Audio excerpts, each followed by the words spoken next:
Hey everyone, it's Michael Kikle. I hope you're doing well today, and I have a video to talk about a very special birthday gift my wife gave me.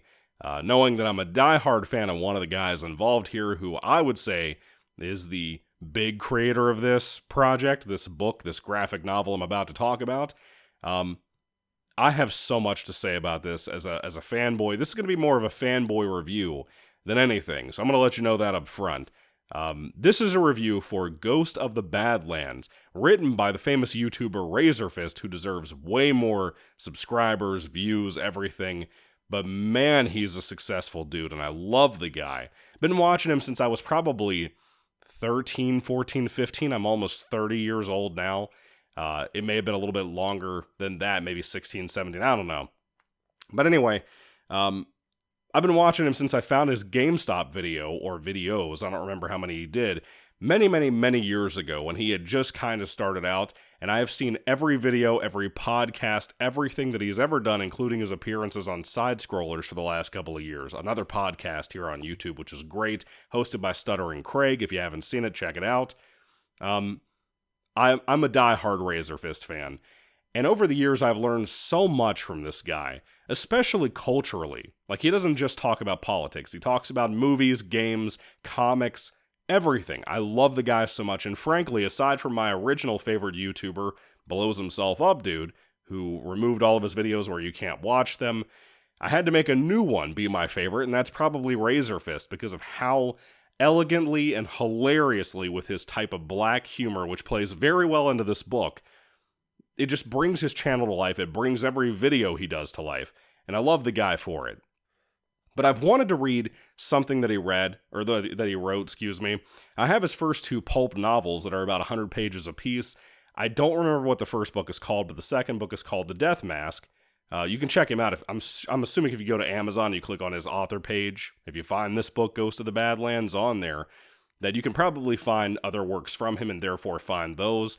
That's still an ongoing series he's doing, and apparently it's pretty good. I've heard a lot of good things about it, but I'm excited to get to those, especially after reading this. Despite this book, Ghost of the Badlands, being kind of a riff on The Shadow in its own way, but I love westerns, and I love what I've seen of The Shadow so far. It's kind of hard to get your hands on the pulps right now, because the prices are not looking good until it begins to go into public domain soon, but I'm excited for those re-releases as it hits public domain over the years, and having new books constantly throughout a year once that happens. That'll be cool. But anyway, Razorfist is a die-hard fan of The Shadow, and I would argue that Ghost of the Badlands is essentially The Shadow, but in Western times, if you will. But this is also, before I get too far into that, this is drawn beautifully by a man that I've never heard of before, called George Alexopoulos, I believe is how you say his name. My wife got me the black and white version. There is a color version out there, but dude, I'm so thankful that with this surprise gift, my wife picked out the black and white one, because I told her, like, I wanted to test out the book, despite my love for Razorfist, that I wanted to see what it looked like in black and white, which is the cheaper option. And man, I'm going to tell you, George's art, I would argue, is even better, maybe even makes the book, over top of Razorfist's really good storytelling, in my opinion. This is a very solid Western. I believe Razorfist called it an elemental Western, which is kind of like a spiritual Western, kind of like the man with no name riding into town in a very High Plains drifter type of way. You don't know if this man's a ghost, or in this case, you don't know if he's an angel or a god or even human for that matter, but he may be. The Ghost of the Badlands is such a great read. It's such a solid read, but it is what I would call just a graphic novel. Sadly, because Razorfist made, in recent live streams, somebody asked him about the book when it came out after a couple of weeks, and he announced this is pretty much the only one they're going to do, because George wasn't happy. I believe this is the case, that George wanted more money for this, like he wanted it to make more money, so those two kind of just are going to stop making them, which makes me sad because of how amazing this was. Even though it's a copy and paste sometimes of the first Shadow pulp that I kind of read online a little bit, it's engaging enough that I want to see more. You know, I really do. But I'm sad that I won't get to see more because of how good, and frankly, I'm going to be honest with you, emotionally engaging this book was. Now, to get to the actual plot of the book, aside from just calling it a shadow copy and paste of the first pulp that ever put out, goes to the Badlands to get into a real plot synopsis, without spoiling anything for you. Don't worry about any of that if you made it this far into the video, with all my rambling and whatnot. Essentially, there is a man that we follow throughout the story, very much like, again, the first shadow pulp that ever existed. A man named Righty is what he goes by, pretty much after the incident I'm about to talk about. He apparently was part of a gang. He betrayed them in some way. I don't want to give that away to you. But they all shot his ass up. And he was trying to rescue a little girl that was maybe threatened by this gang during some kind of raiding or whatever they were doing. And this ghost shows up. The ghost of the Badlands, matter of fact. And he wears like a very shadowy type of outfit if it was in the Western times, you know? Kind of like what you'd see like the banker in the local small town wear in a Western video game or movie or anything, with like the pocket watch chain hanging out and the gun on the hip and all of that. The Ghost of the Badlands, though, when he shows up, and every time he's in person in these times that he shows up throughout this, 150-page book, 100-page book, whatever this is, every time he shows up, he only speaks in Bible verses. Like, word for word, KJV, awesome Bible verses. My favorite version, matter of fact, the one you should rely on.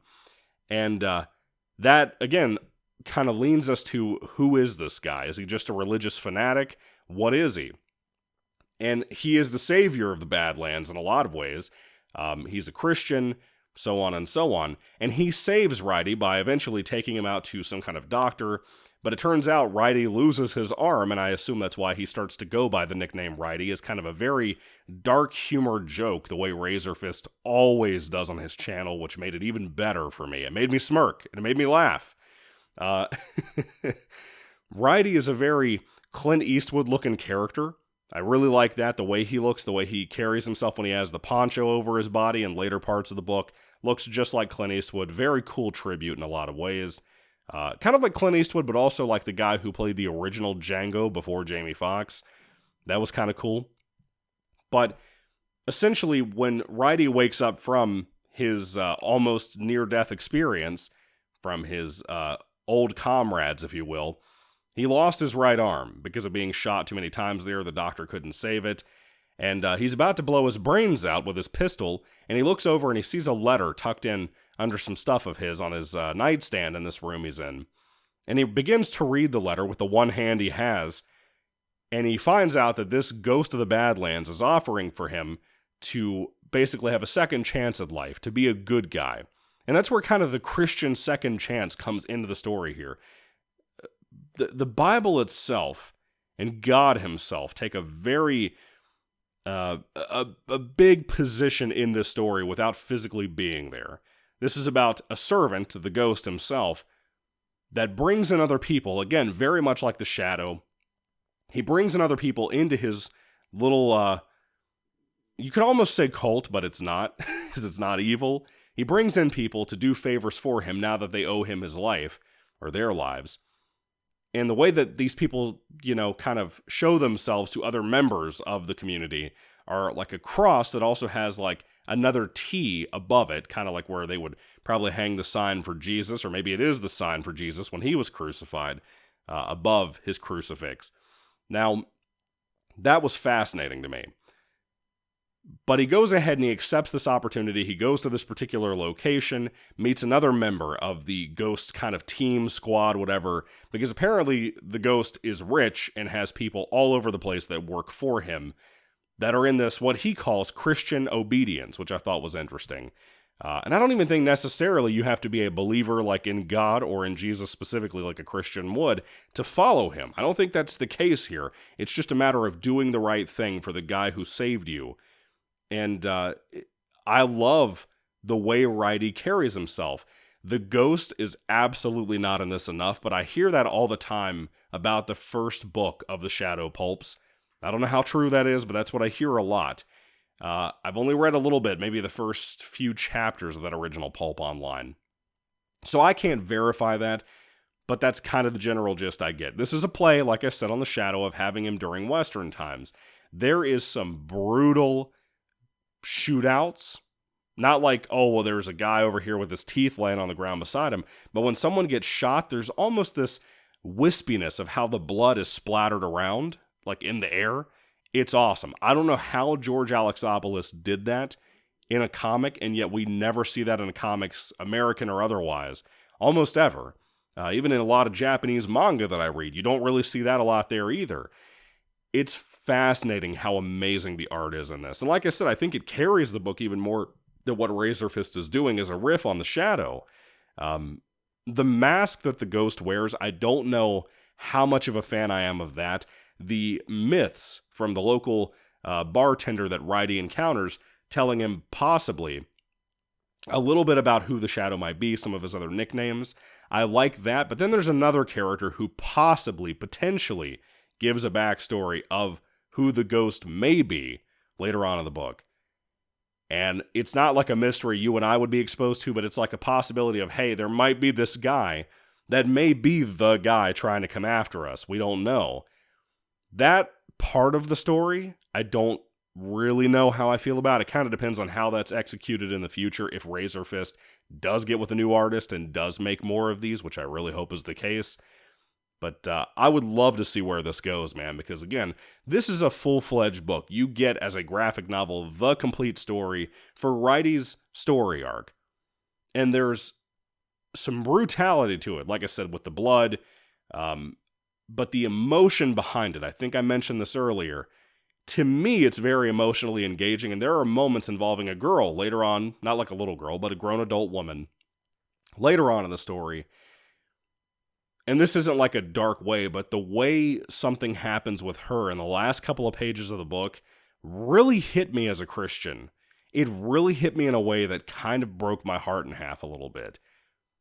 And again, it was captured in George's art and Razor's writing. I don't know who was really the carrier of the book, but both did a magnificent job. George killed it with the art. There are so many, splash pages and so many just small panels within the book that say so much with what we're given. It's just amazing. It's smart, but it's also very simplistic and basic, and I've agreed with Razorfist for a long time here, whether it be superhero movies, whether it be regular media, thrillers, horror movies, whatever. The more simplistic the storytelling is, you could argue that it's for stupid people, but I would argue it's almost more accessible for people who just want to be entertained, and you can do a lot more with it. You can do a lot more with a formula that's not insulted and torn down when it's done nothing wrong, So this being kind of, again, that supernatural high plains drifter type of Western, there's something about it that it is so great for what it is. And I love this book so much that I may try to get a copy in color just to support Razorfist and George because of how good this was. Again, this, I don't think I said it in this review. I may have, I don't remember. This is easily, behind Spider-Man Fake Red, a manga from over in Japan, my favorite book I read this year. Over top of Berserk, which I started this year. This was so freaking great for what it was. I was not expecting it to be as good as it was. Nor was I expecting to get it anyway from my wife as a birthday present. I was kind of figuring at Christmas time I'd buy this myself, if not right before then. But man, it just kicked my feet out from under me. Again, emotionally, with the brutality, which I'm a horror fan, so I love gore and blood and books and stuff. This thing was one hell of an experience. If you can't read this and look at it, look at the pictures, and not hear the fucking wind blowing and the tumbleweeds going down the street, I don't know what to tell you. It blew me away. So anyway, with all that rambling, all of that just going on and on about it, and yes, the riffing of the Shadow stuff, I could see somebody rolling their eyes at, but honestly, how many of us are actually super thoroughly exposed to the Shadow? This might be something brand new to somebody that's never experienced this kind of thing, or doesn't even like Westerns, but they like Razorfist or George and wanted to read it. That is what I find so fascinating about this. What a hell of a read, man. I loved it. And it's not just because I'm Christian, it's because it has so much to offer, and there's a little tad bit of lore that's developing in this book that I want to know more. And I like how the ghost is treated like a ghost. Even by the end of the book, you still are not 100% confident on what he is. And I love that. It's just so badass, man. Anyway, Ghost of the Badlands, if I had to rate it on a 5-star basis, I would easily recommend this, and I would easily give this a 5 out of 5 stars for me. I don't know if it would hold up as well to a 5 out of 5 on future rereads, but man, right now, it is kicking the shit out of everything I'm reading. And as I do my future reviews here soon, you'll see why. Anyway, what did you think about Ghost of the Badlands? If you did take out the time to read it, Razorfist, I hope you're watching this review, man. I hope that this will be something to encourage you a little bit and hopefully push you to make more of these because of how fucking good it was. But if you love comics, if you love Western comics, dude, pick this up. Thank you all for watching, guys. God bless you all. Catch you later, and goodbye.